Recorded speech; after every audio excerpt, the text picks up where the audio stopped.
What are some things to consider when deciding whether to mass package your beer?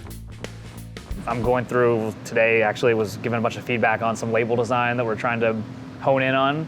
And I tend to take a little more time and I'm very meticulous on the design side of stuff naturally. So that's taken a little longer than anticipated, but we've also had other stuff to work on between now and then. So it'll be a very small footprint in terms of the bottle release. Like I don't think it'll be something that we'll be distributing widely with distributors. It'll probably be something we start here, kind of like in a glass cooler first, just to see what happens and how it goes.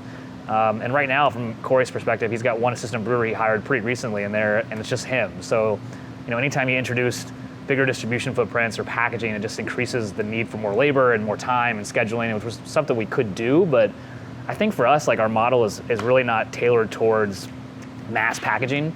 Corey worked at a brewery before he came here in Jackson Hole at Snake River, where they were doing 10 to 15,000 barrels a year. So he's lived that life of where you're in a production brew and canning and.